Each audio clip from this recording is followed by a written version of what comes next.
The rope left marks on Margaret Zimmerman's wrists that would take weeks to fade, but the bruises on her face told the story her trembling lips could not speak that scorching July afternoon in 1873, when she stumbled into Watsonville, California with her 8-year-old daughter clutching a primer against her chest. Margaret had committed the unforgivable sin in the eyes of her husband, teaching their daughter Lily to read when he had explicitly forbidden any education for the girl beyond household duties and scripture memorization, and his fists had delivered his judgment with brutal clarity before Margaret seized her moment to flee with nothing but the clothes on their backs and that precious book. The dusty main street of Watsonville seemed to shimmer in the heat as mother and daughter stood at its entrance, Margaret's left eye swollen nearly shut and her lips split, wondering if this coastal California town would offer them sanctuary or simply more suffering. Margaret pulled Lily closer as a few townspeople paused to stare at the disheveled pair. The girl's dark curls were tangled with bits of grass and dirt from where they had slept in a barn the previous night, and her blue eyes, so like her mother's, were wide with fear and exhaustion. They had walked for 2 days since fleeing their homestead in the valley, Margaret's husband's threats still ringing in her ears about what he would do if he ever found them. She knew he would come looking eventually, but desperation had driven her to run anyway.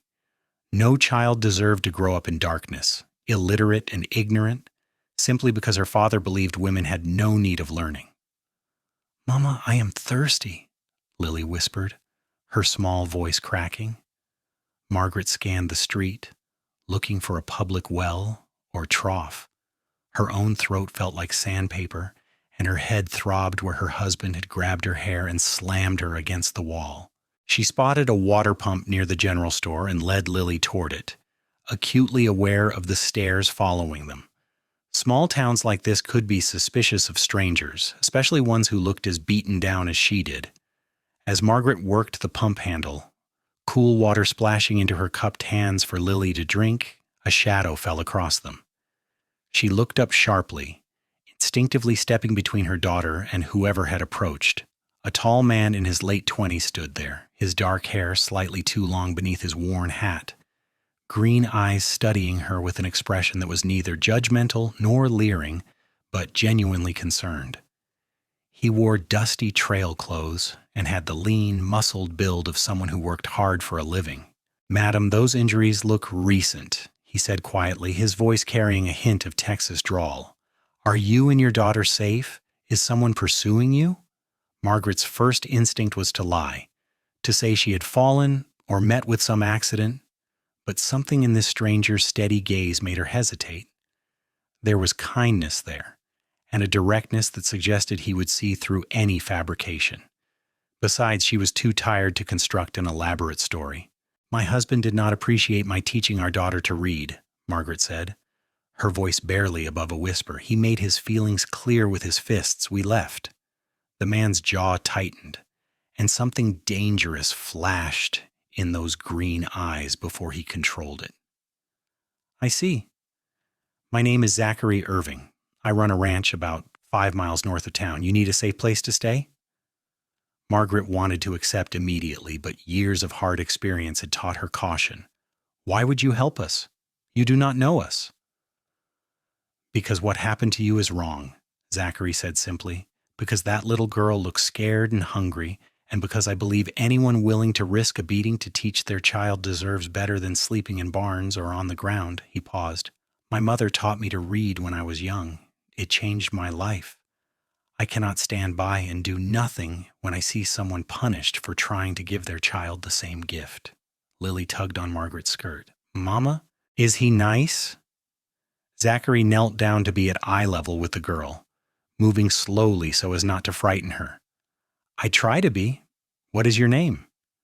"Lily," the girl said softly. "Lily Zimmerman. I can read some words. Mama taught me." "That is wonderful," Zachary said with genuine warmth. "Reading is one of the most important skills a person can have. Would you like to learn more?" Lily nodded eagerly, then looked up at her mother for permission. Margaret felt tears prick her eyes. When was the last time someone had spoken to her daughter with such respect? had treated her education as something valuable rather than dangerous. Her husband had called her foolish and rebellious, had said she was filling Lily's head with nonsense that would only make her dissatisfied with her proper place in the world. But Margaret had learned to read as a girl before her father died, and her mother remarried a man who shared her late husband's views on female education. Those few years of schooling had shown Margaret a world beyond cooking and cleaning, had given her stories and ideas that sustained her through years of hardship. "We would be grateful for your help," Margaret said finally, "but we cannot impose on you for long. I need to find work, somewhere to live." Zachary stood. "Let us get you and Lily fed and rested first, then we can talk about the future. My ranch has a spare room in the main house, and my cook Maria makes the best beef stew you have ever tasted. Come on." He led them to where his horse was tied outside the general store, a sturdy bay gelding that stood patiently as Zachary helped first Lily and then Margaret onto its back before swinging up himself. The ride to his ranch gave Margaret time to observe him more closely. He sat easily in the saddle, clearly comfortable on horseback, and spoke gently to Lily when she seemed nervous about the height. His ranch, when it came into view, was modest but well-maintained, with a neat house, barn, and several outbuildings. Cattle grazed in the distance, and she could see a few ranch hands working near the corrals. Maria, a stout Mexican woman in her 50s, took one look at Margaret's face and immediately began fussing in rapid Spanish, switching to English to scold Zachary for not bringing them directly to the kitchen. Within minutes, Margaret and Lily were seated at a scrubbed wooden table with bowls of stew, fresh bread, and cold milk in front of them. Lily ate ravenously, and Margaret had to remind her to slow down. It had been 2 days since their last real meal. Zachary sat across from them, nursing a cup of coffee. "Maria, could you prepare the spare room? Margaret and Lily will be staying with us for a while." "Of course," Maria said, already heading toward the stairs. "I will find some clean clothes, too. That girl needs a proper dress, and the mother needs something without blood on the collar." Margaret flushed, suddenly aware of how she must look. "You are too kind. We do not want to be a burden." "You are not a burden," Zachary said firmly. "I have plenty of space, and Maria has been after me for years to bring more life to this house. Besides, I meant what I said in town. What happened to you is wrong, and I want to help." "But why?" Margaret pressed. "You do not owe us anything." Zachary was quiet for a moment, his fingers tracing the rim of his coffee cup. "When I was 12, my mother tried to leave my father. He was a drunk and mean when he drank, which was often. She made it as far as the next town before he caught up with us. He beat her so badly she could not walk for a week. None of the townspeople helped, said it was between a man and his wife. My mother never tried to leave again. She died when I was 16, worn out and broken. I swore then that if I ever had the chance to help a woman in a similar situation, I would not stand by like those townspeople did." The raw honesty in his voice made Margaret's throat tighten. "I am sorry about your mother." "Me too," Zachary said. "But maybe I can make something good come from it by helping you and Lily." Over the next few days, Margaret began to relax slightly, though she still startled at sudden noises and checked the windows constantly for any sign of her husband. Zachary gave her space, never pressing her for details about her past or making demands on her time. He simply provided safety, food, and quiet companionship. Maria clucked over Lily like a hen with a chick, and the girl began to smile again, some of the fear fading from her eyes. On the 4th evening after Lily had gone to bed, Margaret found Zachary on the porch, watching the sunset paint the western sky in shades of orange and gold. The coastal air carried a pleasant coolness after the heat of the day. "May I join you?" Margaret asked. "Of course," Zachary said, gesturing to the chair beside him. They sat in comfortable silence for a few minutes before Margaret spoke. "I need to think about the future. I cannot hide here forever. My husband will look for us, and I need to be able to support Lily on my own. I can cook, clean, sew. Surely someone in town needs help." "Actually, I have been thinking about something," Zachary said slowly. "You taught Lily to read, which means you received an education yourself. How much schooling did you have?" "Through 8th grade," Margaret said. My father believed girls should be educated. He died when I was 14, and my stepfather did not share his views, but by then I had learned enough to keep reading on my own. I love books, always have. Teaching Lily was the most fulfilling thing I have ever done, even though it cost me everything. Zachary turned to face her, and even in the fading light she could see the intensity in his expression. Watsonville does not have a school. The nearest one is 15 miles away, too far for most families to send their children. I have been thinking about building one for years, but never had a teacher. What if we built a school here, on my land? You could teach Lily and any other children whose families want them educated. I would cover the construction costs and materials. Margaret stared at him, certain she had misheard. You want to build a school for me to teach in? Yes, Zachary said simply. You were beaten for teaching your daughter to read. That is a crime and a tragedy. But what if we turned it into something good? What if we created a place where you could teach not just Lily, but all the children around here who need education? You would have independence, purpose, and a way to support yourself, and the community would benefit enormously. But the cost, Margaret protested. Building a school, supplying it with books and materials, it would be expensive. I can afford it, Zachary said, and the ranch does well, and I do not have much to spend money on besides cattle and feed. This would be a good use of resources. Besides, I have been looking for a way to give back to the community that welcomed me when I came here 6 years ago. A school would benefit everyone. Margaret felt tears sliding down her cheeks before she could stop them. Why are you so good to us? We are strangers who brought nothing but trouble to your door. Zachary reached over and gently wiped a tear from her cheek, his touch careful and respectful. You are not trouble, Margaret. You are a mother who loves her daughter enough to risk everything for her future.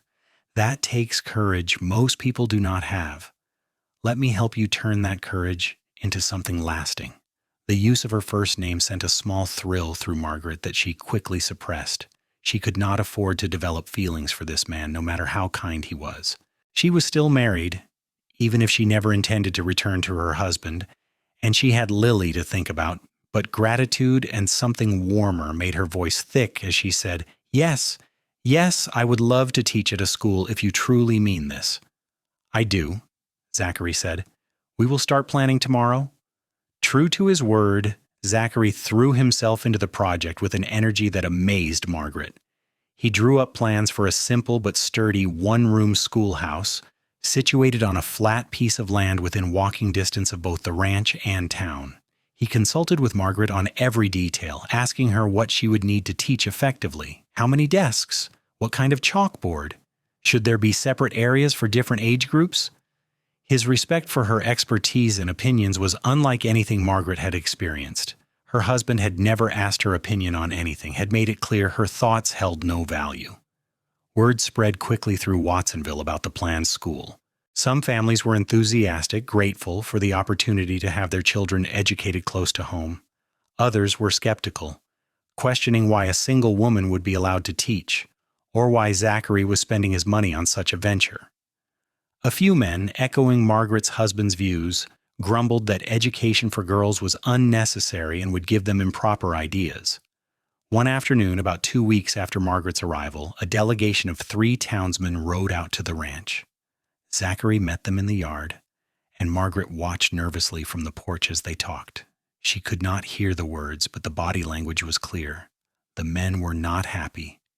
Zachary stood his ground, arms crossed, his expression hardening as the conversation continued. Finally, one of the men jabbed a finger toward the house, clearly referring to Margaret, and Zachary said something sharp enough that all 3 men stepped back. They left shortly after, looking disgruntled. Zachary climbed the porch steps, his jaw tight. They wanted to know if you were my mistress living here under the pretense of needing help. I set them straight on that. Margaret felt her face burn with humiliation and anger. Perhaps I should move to town, find a boarding house. I do not want to damage your reputation or cause you trouble. My reputation can handle it, Zachary said firmly, and your safety is more important than gossip. Those men are narrow-minded fools, but they do not speak for the whole town. Plenty of families are excited about the school. Do not let a few bitter men chase you away. But if people think poorly of you because of me, then that is their problem, not yours, Zachary interrupted gently. Margaret, you have spent too long letting other people's opinions dictate your life. Your husband beat you for teaching your daughter. Some people will always find fault with a woman who thinks for herself. Are you going to let them win? His words struck deep. Margaret straightened her shoulders. No, I am not. Good, Zachary said, a smile finally breaking through his stern expression. Because I ordered the lumber yesterday and the men start building tomorrow. You are going to have a school, Margaret Zimmerman, and you are going to be an excellent teacher. Construction began the next day. Zachary hired several ranch hands and townsmen to help with the building, and the schoolhouse took shape quickly. It was a simple structure, but solidly built, with large windows to let in plenty of light, a good fireplace for heating in winter, and a small separate room that could serve as storage for supplies. Margaret visited the site daily, bringing water and food for the workers and watching as her dream became reality. Lily came too, chattering excitedly about how she would sit in the front row and help the younger children learn their letters. As the weeks passed, Margaret found herself watching Zachary more than she should. He worked alongside his men, his shirt often damp with sweat, muscles flexing as he lifted beams and hammered nails. But it was not just his physical strength that drew her attention. It was his kindness, the way he checked to make sure she was comfortable with every decision, the way he spoke to Lily with patience and respect, the way he stood up to those who questioned his choices. Margaret had never known a man could be so different from her husband, so capable of gentleness and strength in equal measure. One evening, as they sat on the porch after another long day of construction, Zachary asked, "Do you miss being married? Not to your husband specifically, but the partnership of it?" The question surprised Margaret. They had fallen into an easy pattern of evening conversations, but Zachary rarely asked about her feelings. "I do not miss my marriage," she said carefully. "It was not a partnership. It was servitude. He told me what to do, what to think, how to behave. I had no voice, no choice. But do I miss the idea of what a marriage could be between two people who respect each other? Yes, I suppose I do. I always imagined marriage would be different, more like what my parents had. My father valued my mother's opinions. They made decisions together. They laughed together. I did not understand how rare that was until I found myself trapped in something very different." "How did you meet your husband?" Zachary asked. Margaret sighed. "After my father died, my mother remarried within a year. My stepfather brought 3 grown sons to the marriage. One of them was Thomas Zimmerman. I was 17, grieving, lonely. Thomas seemed charming at first, attentive. We married when I was 18. He did not show his true nature until after the wedding. By then it was too late. I was his property, and he made sure I knew it." "You are not property," Zachary said fiercely. "You are a person with thoughts and feelings and rights, no matter what the law says about married women. What he did to you was wrong." "I know that now," Margaret said. "But for years I believed him when he said I was disobedient, that I brought his anger on myself by not submitting properly. It was not until Lily was born that I started to see things clearly. I looked at her tiny face and thought about what kind of life she would have if I did not change things. I could not let her grow up thinking women were worthless except for childbearing and housework. So I started teaching her secretly. It was the first time I had defied Thomas in years." "You are brave," Zachary said softly. "I was terrified," Margaret admitted. "I still am. Every time I hear hoofbeats, I think it might be Thomas coming to drag me back. I know legally he has that right. I am his wife. Lily is his daughter. He could force us to return, and no law would stop him." "I would stop him," Zachary said, and there was steel in his voice. "He is not taking you or Lily anywhere you do not want to go, legal or not." Margaret looked at him. This man who had shown her more kindness in a few weeks than her husband had in 10 years of marriage. "Why do you care so much? And please do not say it is just because of your mother. There is something more, is there not?" Zachary was quiet for a long moment, staring out at the darkening landscape. "You want the truth? Always?" I think I am falling in love with you, Zachary said quietly. I know that is complicated and probably unwelcome. You are still married, still healing from what your husband did, but you asked for honesty, and that is mine. I see your strength, your intelligence, your devotion to your daughter. I see the way you light up when you talk about teaching, the way you have nightmares but get up the next morning and keep going anyway. You are remarkable, Margaret, and yes, I care more than I probably should. Margaret's heart hammered against her ribs. She should say something, should address what he had just confessed, but her mind felt blank with shock and something that felt dangerously like joy. I do not know what to say. You do not have to say anything, Zachary said. I just wanted you to know. I am not asking for anything, not expecting you to feel the same way. I just want you to understand that my helping you is not charity. It is personal. You matter to me, Margaret, you and Lily both. Margaret stood abruptly, her emotions too tangled to sort through sitting still. I should check on Lily. She fled inside before Zachary could respond, her heart racing. In her room, she pressed her hands against her flushed cheeks and tried to steady her breathing. He loved her. This good, kind man who had given her safety and hope loved her. And heaven help her, she thought she might be falling in love with him too. But it was impossible. She was married to Thomas, and even though she had fled, even though she never wanted to see him again, divorce was nearly impossible to obtain, and scandalous besides. What future could she and Zachary have together? Sleep eluded Margaret that night. She lay in the comfortable bed Zachary had provided, staring at the ceiling and thinking about choices and consequences. By dawn, she had reached a decision. She could not control her heart, could not stop the feelings growing there, but she could control her actions. She would focus on the school, on teaching, on building a life for Lily. If Zachary wanted to remain part of that life as a friend and benefactor, she would accept that gratefully. Anything more was too complicated, too dangerous to contemplate. But maintaining that resolve proved difficult as the days passed. The school was completed in late August, and Margaret threw herself into preparing it for students. Zachary helped her order books, slates, chalk, paper, and all the supplies a teacher might need. He built shelves for the books and a large desk for Margaret. He even commissioned a beautiful wooden sign that read Watsonville School to hang above the door. It needs a name, Zachary said when he showed her the sign. Every school should have a name. Watsonville School is perfect, Margaret said, running her fingers over the carved letters. Simple and welcoming. Thank you, Zachary, for everything. He looked at her with those green eyes that seemed to see straight into her soul. It has been my honor. The school opened on the first Monday in September 1873. Margaret had worried that few families would actually send their children, but she was overwhelmed when 15 students of varying ages showed up that first morning. Lily was there, of course, glowing with pride as she helped the younger children find seats.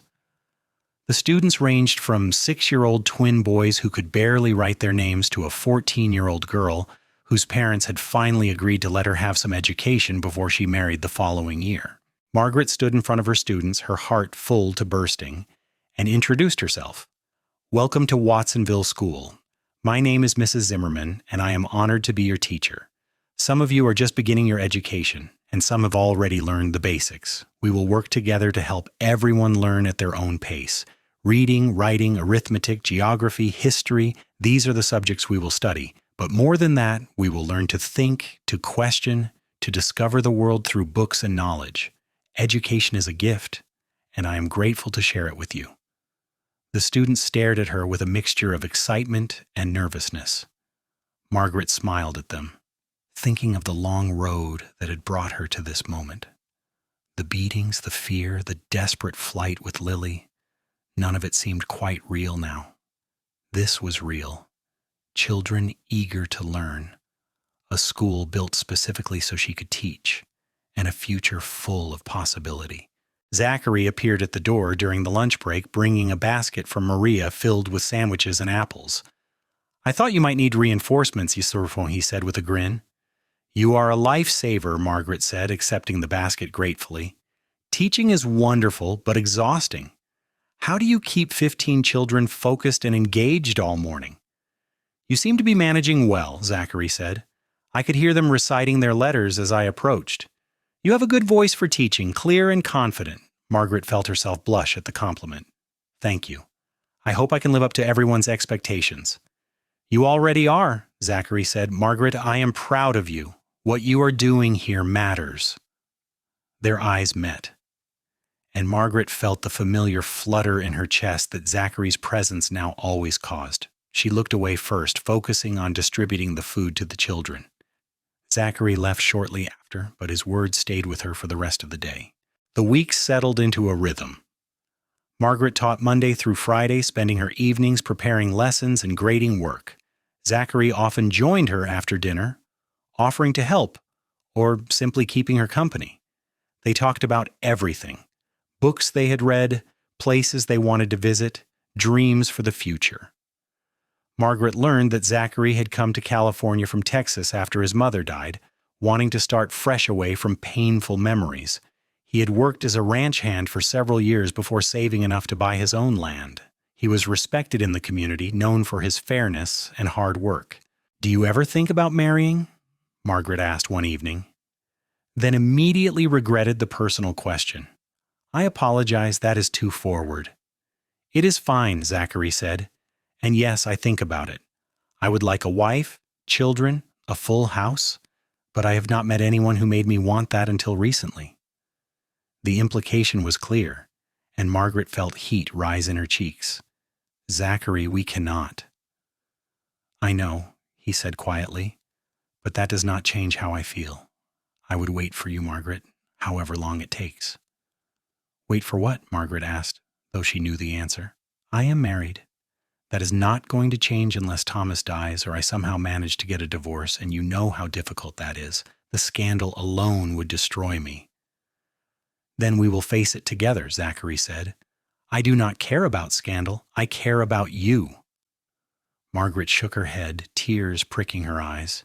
"You should find someone else. Someone free to love you back without complications. You deserve that." "I do not want anyone else," Zachary said firmly. "I want you." Before Margaret could respond, Lily's voice called from upstairs, "Mama, I had a bad dream." Margaret hurried up to comfort her daughter, grateful for the interruption. But that night, lying in bed after Lily had fallen back asleep, Margaret allowed herself to imagine what life could be like if she were free. Marriage to a man like Zachary, who valued her mind and respected her choices. More children, raised in a home full of love and learning. Growing old with someone who saw her as an equal partner. It was a beautiful dream, but she could not see how to make it reality. In October, Margaret's fragile peace shattered. She was cleaning the schoolhouse after dismissing her students when a shadow fell across the doorway. She looked up and her blood turned to ice. Thomas Zimmerman stood there, his face hard and angry. "Hello, wife," he said coldly. "Did you think I would not find you?" Margaret instinctively moved toward where Lily was gathering her books. "Get away from us." "You are my wife," Thomas said, stepping into the schoolhouse. "She is my daughter. You are both coming home, and I'm going to teach you about the consequences of disobedience." "No," Margaret said, her voice shaking but determined. "We are not going anywhere with you." Thomas laughed, a cruel sound. "You do not have a choice. The law is on my side. Now gather your things, both of you." The lady said no. Zachary's voice came from behind Thomas, calm but laced with danger. Margaret had never been so relieved to see anyone. Zachary must have been checking on them, as he often did at the end of the school day. Thomas turned, sizing up Zachary. "This is none of your concern. This is between me and my family." "You made it my concern when you showed up making threats," Zachary said evenly. "Margaret and Lily are under my protection. If they do not want to go with you, they are not going." "You have no legal right to interfere," Thomas snarled. "She is my wife. That girl is my daughter. I can take them wherever I want." "Try it," Zachary said quietly, his hand resting on the gun at his hip. See what happens. The two men stared at each other, tension crackling in the air. Margaret held Lily close, the girl trembling against her. Finally, Thomas stepped back, but his expression promised violence. This is not over, he said to Margaret. I will get the law involved. I will drag you back home in chains if I have to. You are mine, Margaret, and you need to remember that. He stalked out, mounting his horse and riding away at a gallop. As soon as he was gone, Margaret's legs gave out. She sank into a chair, shaking all over. Zachary was beside her immediately, his hands on her shoulders, steadying her. He will not take you, Zachary said firmly. I promise, Margaret, he will not take you. But he is right, Margaret said, her voice breaking. The law is on his side. A man has every right to claim his wife and children. No court will side with me. Then we need to change your legal status, Zachary said. You need to file for divorce. On what grounds? Margaret asked. Abuse is difficult to prove without witnesses, and even then, many judges do not consider it sufficient reason. Besides, the scandal would ruin me. No one would let their children be taught by a divorced woman. Zachary was quiet for a moment, thinking, what if you moved away? Changed your name? Started over somewhere Thomas could not find you? Run again, Margaret said wearily. For how long? He found me here. He would find me anywhere. And I do not want to run. I love teaching here. Lily loves it here. This is our home now. Then we fight, Zachary said. We get you a lawyer. We document his abuse. We make a case that you are not safe with him.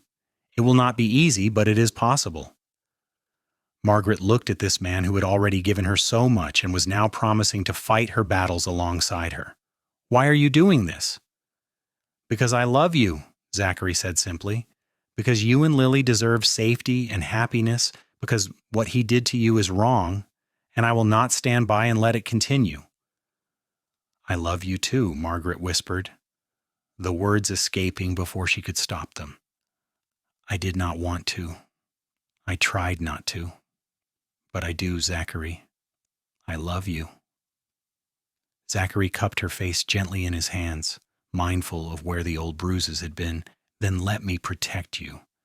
Let me help you end this marriage legally so we can have a future together. Whatever it takes, however long it takes, I am with you. Margaret nodded, tears streaming down her face. Lily wrapped her arms around both of them, and for a moment they stayed that way, drawing strength from each other. Then Zachary stood, his expression hardening with resolve. I am going to ride to town and send a telegram to a lawyer I know in San Francisco. He specializes in difficult cases. Then I am going to make sure Thomas understands that he is not welcome on my property or near this school. If he wants to pursue this legally, fine, but he is not going to harass or threaten you. Over the next few days, Zachary made good on his promises. He contacted a lawyer named William Morrison, who agreed to take Margaret's case. Morrison requested that Margaret write a detailed account of her marriage, documenting every instance of abuse she could remember. It was painful work, dredging up memories Margaret had tried to suppress, but she forced herself to do it. If this was her chance at freedom, she would take it. Thomas did not appear again in person, but 2 weeks after his visit to the school, Margaret received legal papers. He was demanding she return home immediately and cease her employment as a teacher. If she did not comply within 30 days, he would seek a court order forcing her return.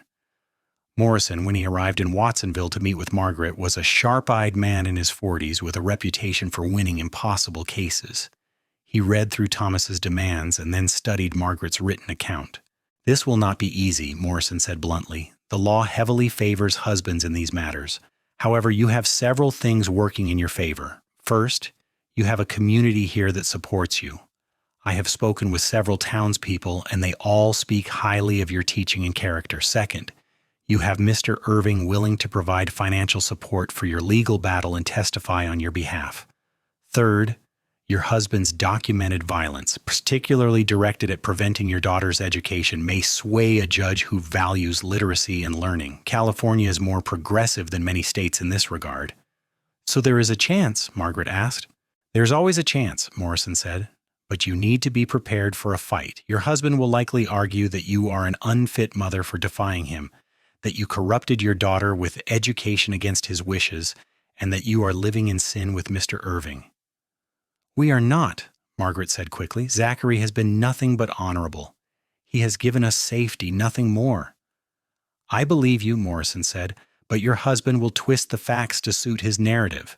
We need to be ready for that. I'm going to file a counter petition arguing that you have grounds for divorce based on cruelty and that you should be granted custody of your daughter. It is a long shot, but I have won longer shots before." The legal battle consumed the next several months. Margaret continued teaching, finding solace in the routine and the eager faces of her students.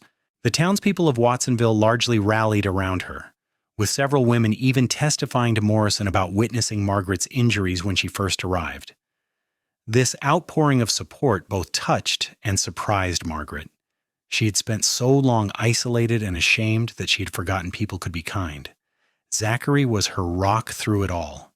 He attended every meeting with Morrison, held Margaret when she cried from the stress, and made sure both she and Lily felt safe and loved. He never pressured Margaret for more than she could give, never demanded declarations or promises. He simply was there, steady and strong, and Margaret found herself falling more in love with him every day. In December, Thomas appeared in Watsonville for the court hearing that would determine Margaret's fate. The proceeding was held in the town hall, with Judge Samuel Hendricks presiding. Margaret sat between Morrison and Zachary, her hands clenched in her lap, as Thomas and his lawyer presented their case. They painted Margaret as a disobedient wife who had poisoned her daughter's mind with education, fled her lawful husband, and taken up residence with another man. Thomas himself took the stand, presenting himself as a wronged husband trying to reclaim his family. "My wife was always willful," Thomas said smoothly. "I tried to guide her toward proper behavior, but she refused to listen. When I forbade her from teaching our daughter, explaining that girls do not need such learning, she defied me. What was I supposed to do? A man must maintain order in his household." "So you beat her?" Morrison asked during cross-examination. "I discipline my wife when necessary," Thomas said, "as is my right." "To the point of splitting her lip, blackening her eye, and leaving rope burns on her wrists?" Morrison pressed. "She was hysterical," Thomas said. "She needed to be restrained before she hurt herself or the child." It was a lie, and everyone in the courtroom who had seen Margaret's injuries knew it, but Thomas delivered it with such conviction that Margaret feared the judge might believe him. Then Morrison called her to the stand. "Mrs. Zimmerman, please describe for the court what happened on the day you fled your husband," Morrison said. Margaret took a deep breath and told the truth. She described teaching Lily from a primer she had hidden in the kitchen, how Thomas had come home early and caught them, how he had flown into a rage. She detailed how he had hit her repeatedly, calling her vile names, how he had tied her wrists and threatened to beat Lily too if Margaret ever tried to teach her again. She explained how she had waited until Thomas fell into a drunken sleep, then fled with Lily and nothing else. "Were you afraid for your life?" Morrison asked. "Yes," Margaret said quietly, "and for my daughters. Thomas had never threatened her directly before, but I knew if I stayed, he would hurt both of us eventually. I had to protect her." "And why was education so important that you risked everything to teach your daughter?" Morrison asked. Margaret looked at Lily, sitting in the front row between Zachary and Maria. "Because every person deserves the chance to read, to learn, to think for themselves. Because I want my daughter to have choices in life, to be more than just a servant in her own home. Because education is freedom, and I want her to be free." The courtroom was silent when Margaret finished testifying. Then Zachary was called to the stand. He described Margaret's condition when he found her in Watsonville, the fear in both her and Lily's eyes, the way they had startled at sudden movements. He testified that Margaret had been a model of propriety during her time at his ranch, that she was an excellent teacher, beloved by her students and their families, and that she posed no danger to her daughter. On the contrary, Lily was thriving. "Mr. Irving, what is your relationship with Mrs. Zimmerman?" Thomas's lawyer asked during cross-examination. "We are friends," Zachary said carefully. "Just friends? You are not in love with her?" Morrison objected, but Zachary answered anyway.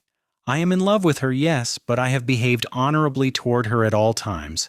My feelings do not change the facts of what her husband did to her." "Convenient that you have feelings for a married woman living under your roof," the lawyer sneered. "My feelings developed because of who she is. Brave, intelligent, devoted to her daughter. They have nothing to do with convenience," Zachary said firmly. Judge Hendricks finally called for order and dismissed everyone while he considered his decision. The wait was agonizing. Margaret, Zachary, Lily, and Morrison sat in the cold December air outside the town hall, not speaking, barely breathing. After 2 hours, they were called back inside. Judge Hendricks looked stern as he surveyed the courtroom. "This has been a difficult case," he said. "The law traditionally grants a husband authority over his wife and children. However, the law also recognizes that cruelty can be grounds for divorce. I have reviewed all the testimony and evidence presented. Mrs. Zimmerman's injuries when she arrived in Watsonville are well documented by multiple witnesses. Her account of the abuse is consistent and credible. Mr. Zimmerman's explanation that he was merely maintaining discipline does not hold water when compared to the severity of the harm inflicted. Furthermore, I find it troubling that Mr. Zimmerman objected so violently to his daughter receiving an education. In California, we value literacy and learning. A parent who would beat his wife for teaching their child to read demonstrates a failure of judgment that calls into question his fitness as a guardian." Margaret's heart pounded so hard she thought it might burst from her chest. "Therefore," Judge Hendricks continued, "I am granting Mrs. Zimmerman's petition for divorce on the grounds of cruelty. I am also awarding her full custody of the minor child, Lily Zimmerman. Mr. Zimmerman will have no visitation rights until such time as he can demonstrate to this court that he poses no danger to his former wife or daughter. This decision is final." The gavel came down, and Margaret burst into tears. She was free. Lily was safe. After years of living in fear, she was finally, truly free. Zachary wrapped his arms around her, and she clung to him, shaking with relief and joy. Across the courtroom, Thomas was shouting objections, but his lawyer was already leading him out, explaining that the decision was not appealable given the evidence. Morrison shook Zachary's hand. "Congratulations. That was a good outcome. Better than I expected, if I'm being honest. Judge Hendricks is more progressive than most. You were lucky to get him." "Thank you," Margaret said, wiping her eyes. "Thank you so much." "You earned this," Morrison said. "You were brave enough to leave, brave enough to fight back. Most women in your situation never get this far. Be proud of yourself, Mrs. Zimmerman. Or should I say, Miss Zimmerman now?" Margaret laughed through her tears. "I think I will go back to my maiden name." Margaret Zimmerman was a woman trapped in a terrible marriage. Margaret Zimmerman is who I want to be now. A teacher, a mother, a free woman. The ride back to the ranch that evening felt like floating. Lily chattered excitedly about how they did not have to be afraid anymore, how she could tell all her friends that her mama won in court. Zachary was quiet, but Margaret could feel his happiness radiating from him like heat from a fire. That night, after Lily was in bed, Margaret and Zachary sat on the porch despite the cold. Margaret was wrapped in a thick shawl, and Zachary had built up the fire in the hearth inside so warmth spilled out through the open door. "I am free," Margaret said wonderingly. "I still cannot quite believe it." "You are free," Zachary confirmed. "And now you can decide what you want your future to look like without anyone making decisions for you." Margaret looked at him. This man who had saved her and Lily, who had built a school so she could teach, who had stood by her through months of legal battles. "I know what I want," she said softly. "I want to keep teaching. I want Lily to grow up happy and educated. And I want you, Zachary. I want a life with you, if you still want that." "Still want it?" Zachary said, his voice rough with emotion. "Margaret, I have wanted nothing else since the day I met you. But I need you to be sure. You have been through so much. You do not have to rush into anything." "I am not rushing," Margaret said. "I am choosing.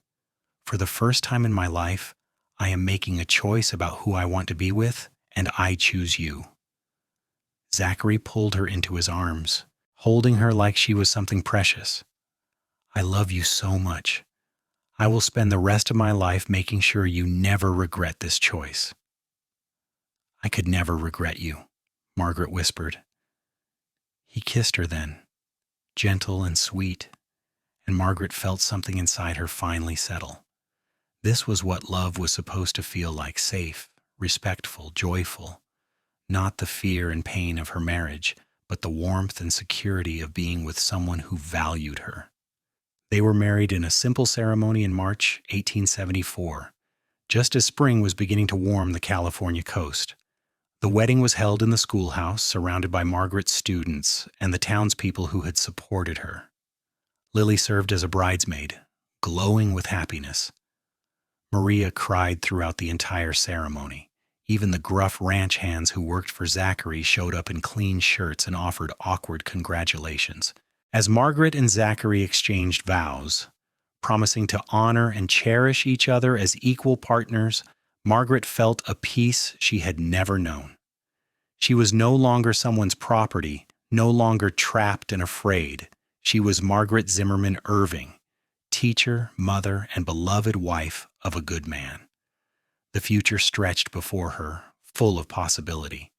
Their wedding night was tender and careful, Zachary constantly checking to make sure Margaret was comfortable, that nothing he did reminded her of past trauma. His gentleness made Margaret cry, and when he asked worriedly if he should stop, she shook her head. These are happy tears, she assured him. I am just overwhelmed by how different this is, how right it feels. I never knew it could be like this. It will always be like this between us, Zachary promised. Always your choice, always based on love. In the months that followed, Margaret and Zachary built a life together that exceeded Margaret's wildest dreams. She continued teaching at the school, which had grown to 23 students. Zachary added a room to the schoolhouse to accommodate the increased enrollment and donated more books to the growing library. Margaret started a lending program so families could borrow books to read at home, spreading literacy throughout the community. Lily flourished under the stability and love.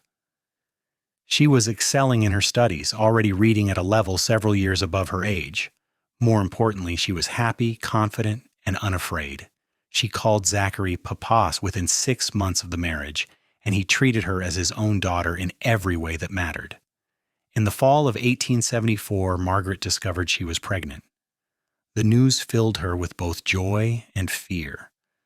Her pregnancy with Lily had been difficult, made worse by Thomas's indifference and her own anxiety. But this time was different. Zachary was attentive and excited, reading everything he could find about pregnancy and childbirth to help prepare. He insisted Margaret rest when she was tired, brought her tea when she felt nauseated, and rubbed her aching feet in the evenings. I am not fragile, Margaret protested when Zachary suggested she reduce her teaching hours in the final months of pregnancy. I know you are not fragile, Zachary said, but I also know that growing a baby is exhausting, and I want you to take care of yourself. Let me hire an assistant teacher to help with the younger students. You can supervise and teach the older ones without wearing yourself out. Margaret agreed, and Zachary hired a young woman named Emma who had just finished her own schooling and was eager to gain teaching experience. Emma was sweet and capable, and Margaret enjoyed mentoring her. Between Emma's help and Zachary's support, Margaret's pregnancy progressed smoothly. Their son was born in May 1875, a healthy baby with his father's green eyes and his mother's dark hair. They named him Samuel, after Judge Hendricks, who had granted Margaret her freedom. Zachary wept when he held his son for the first time, and Margaret fell even more in love with him, watching him cradle the tiny infant with such tenderness. Lily was overjoyed to have a baby brother. She appointed herself his protector and teacher, reading to him constantly even though he was too young to understand. Margaret watched her daughter with Samuel and marveled at how far they had come. Less than 2 years ago they had been fleeing for their lives, frightened and beaten. Now they were part of a loving family, safe and cherished. As Samuel grew from infant to toddler, Margaret returned to teaching full-time, with Emma continuing as her assistant. The school had become a central part of the Watsonville community, and Margaret took pride in seeing her former students go on to become literate, engaged adults.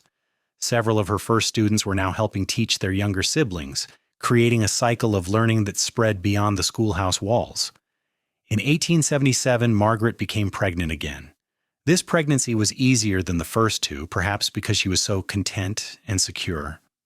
Their daughter was born in early 1878, a beautiful baby girl with Zachary's dark hair and Margaret's blue eyes. They named her Rose, and she completed their family perfectly.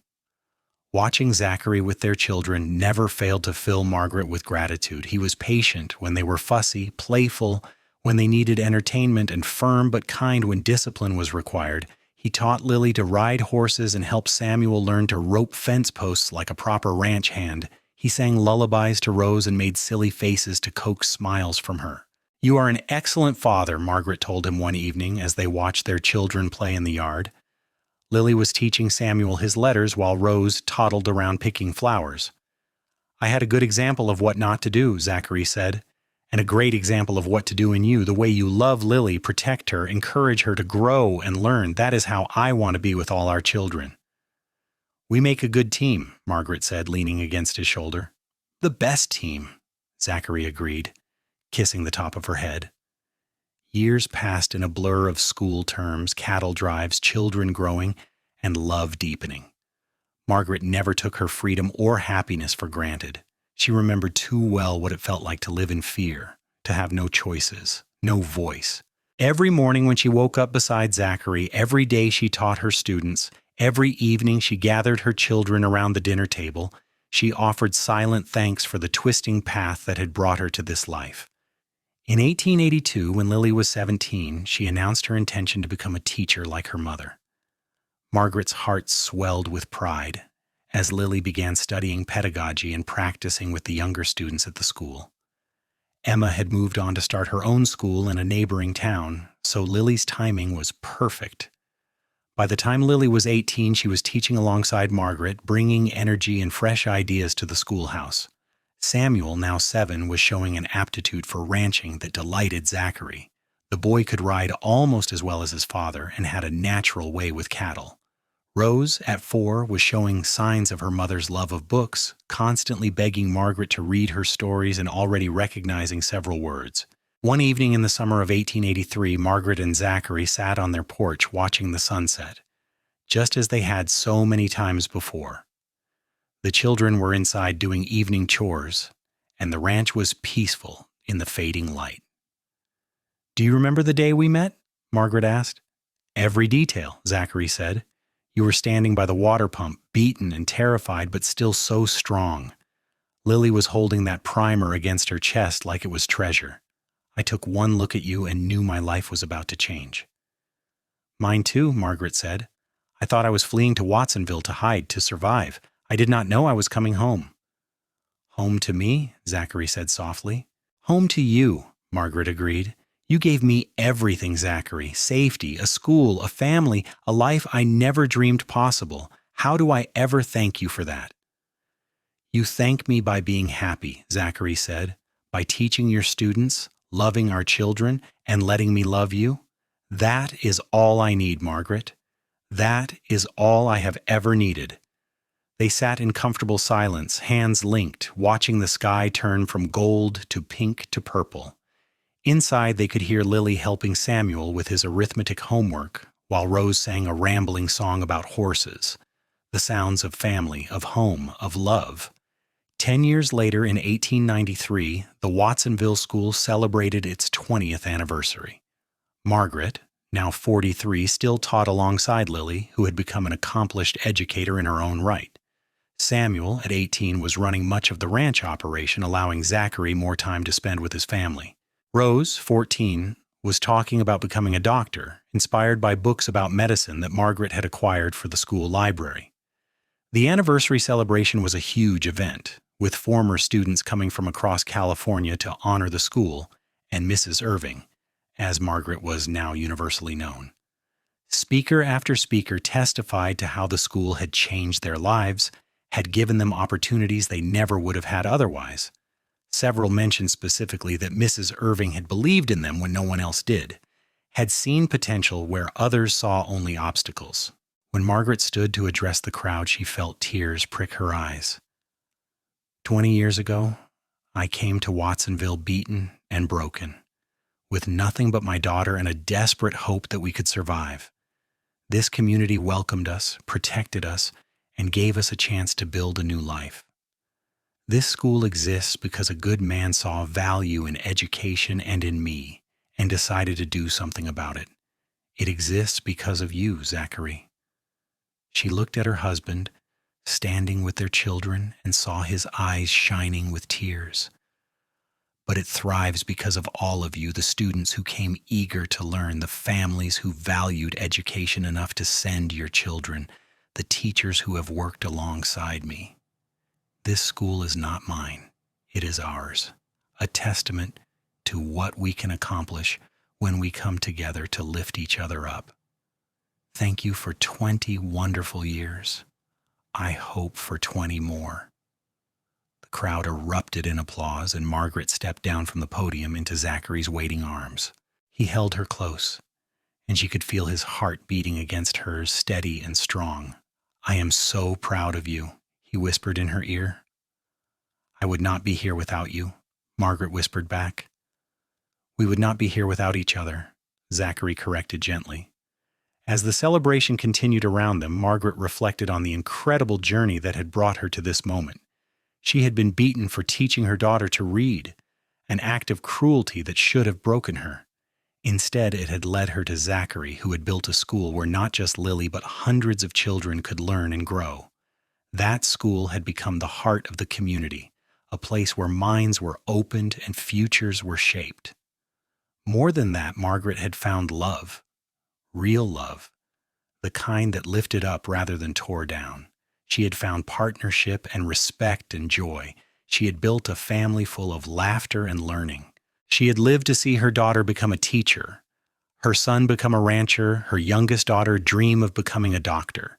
She had helped shape a generation of literate, thoughtful young people who would go on to make their own marks on the world.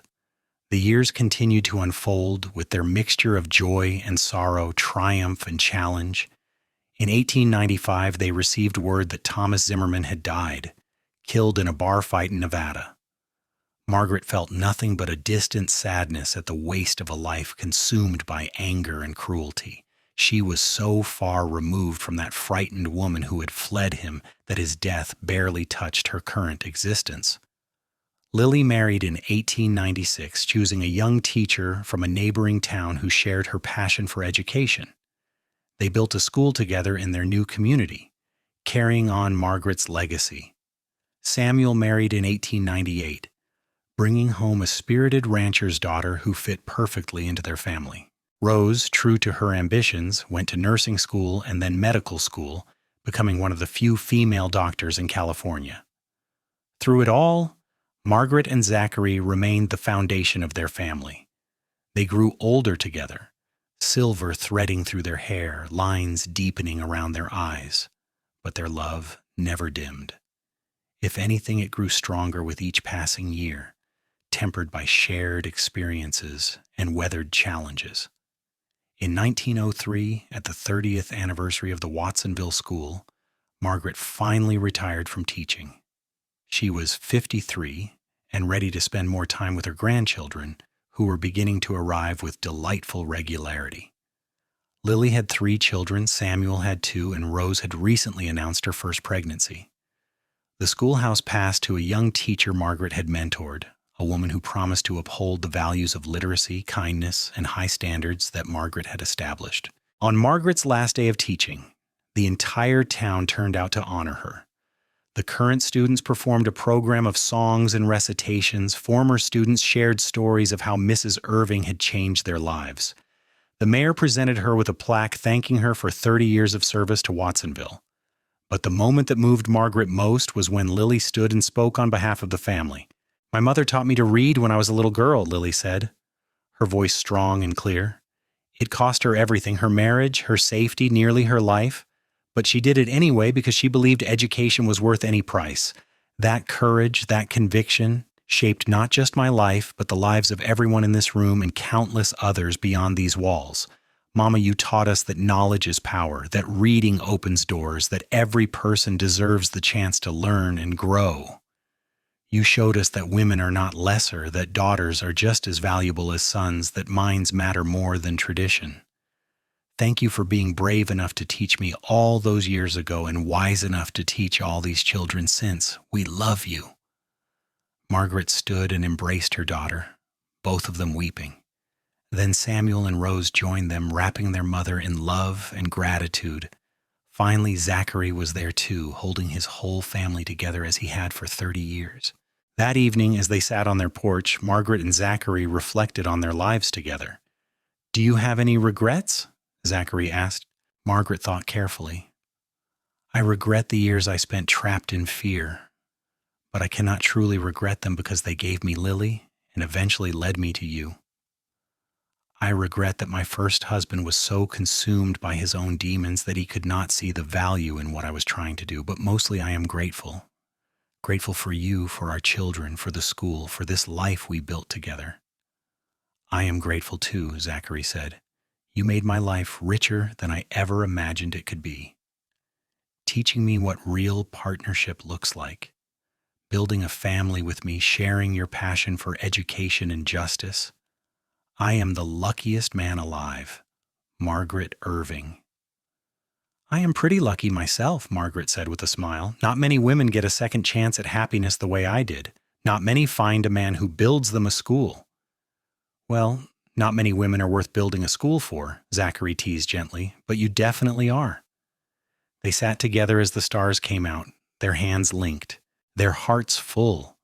3 decades of marriage had taught them the comfortable silences as well as the deep conversations. They had weathered storms and celebrated triumphs. They had raised children and built a legacy. And through it all, they had loved each other with a depth and steadiness that only grew stronger with time. In their remaining years, Margaret and Zachary watched their family continue to grow and flourish. Grandchildren became a constant presence, filling the ranch house with noise and laughter. Margaret taught many of them to read just as she had taught their parents, passing on her love of learning to yet another generation.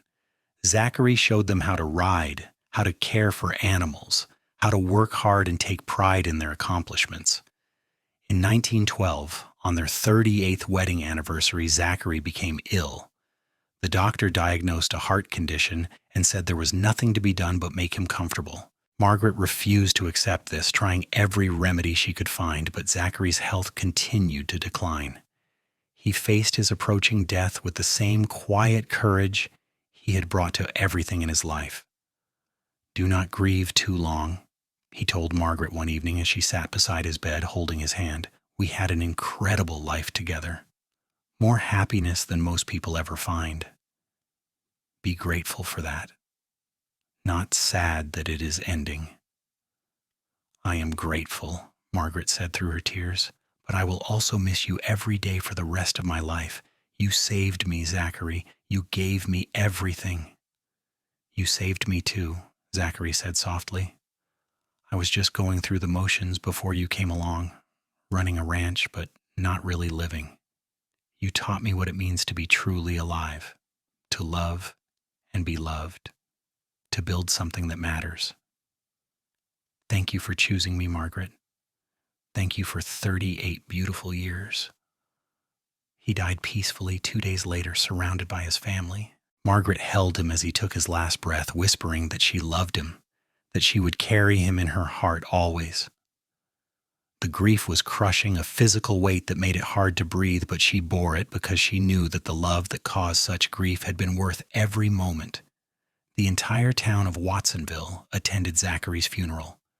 Former students spoke about how Mr. Irving had built the school that changed their lives. Ranch hands talked about his fairness and integrity as an employer. Friends shared stories of his kindness and humor. But it was Margaret's eulogy that everyone remembered. "My husband was the finest man I have ever known," Margaret said, her voice steady despite the tears streaming down her face. "He saw a beaten woman and her frightened daughter and chose to help when he could have walked away. He built a school when he could have spent his money on anything else. He fought for my freedom when the law said I had none. He loved me as an equal partner in every decision, every dream, every challenge. He raised our children to be good, kind, honorable people. He made every person he met feel valued and heard. The world is less without him in it, but it is also better because he was here at all. I will love him until the day I die and beyond.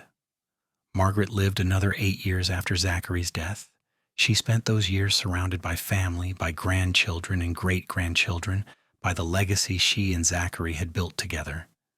The school continued to thrive, now run by Lily's oldest daughter, carrying on the Irving family tradition. Margaret made a point of visiting regularly, reading to the students and telling them stories about how the school began, about a woman who had been beaten for teaching her daughter to read, and a cowboy who had built them a place where they could learn.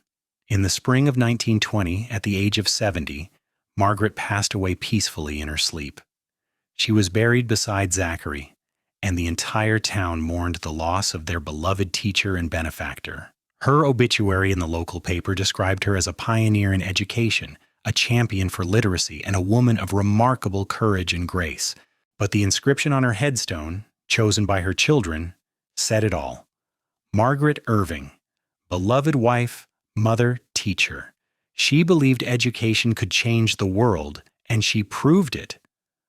The Watsonville School continued for decades more, eventually becoming part of the public school system, but never losing sight of its founding principles, that every child deserves an education, that reading is a fundamental right, that knowledge is power. Students who passed through its doors went on to become teachers, doctors, lawyers, ranchers, business people, artists, leaders in their communities and beyond. Each of them carried forward the legacy that Margaret and Zachary had created together.